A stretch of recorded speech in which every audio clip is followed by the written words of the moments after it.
Junior Instructor Welder Daily MCQ Day 34. Distortion in welded joints is minimized by A. Backstep welding technique, B. Clamping and jigs, C. Symmetric welding sequence, D. All of the above. എല്ലാവർക്കും ഇതിന് ഉത്തരം വേണേൽ comment ആയിട്ട് share ചെയ്യാം, comment ചെയ്യാവുന്നതാണ് എന്താ ഉത്തരം എന്നുള്ളത്.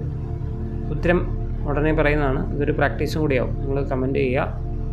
ഇതിൻ്റെ ഉത്തരം എന്ന് പറയുന്നത് ഇതെല്ലാം ബാക്ക് സ്റ്റെപ്പ് ബിൽഡിംഗ് ടെക്നിക്ക് എന്ന് പറയുന്നതും ക്ലാമ്പിംഗ് ആൻഡ് ജിഗ്സ് എന്ന് പറയുന്നതും സിമെട്രിക് വെൽഡിംഗ് സീക്വൻസിങ് എന്ന് പറഞ്ഞതും എല്ലാം ഡിസ്റ്റോർഷൻ അവോയ്ഡ് ചെയ്യാൻ വേണ്ടിയുള്ള ടെക്നിക്സാണ്. ഓരോന്നും വെവ്വേറെ ആപ്ലിക്കേഷനിലാണ്, വേറെ വേറെ ടെക്നിക്സാണ് നമ്മൾ യൂസ് ചെയ്തിരിക്കുന്നത്. ഇതിൻ്റെ ഉത്തരം എന്ന് പറഞ്ഞാൽ option D, all of the above ആണ്.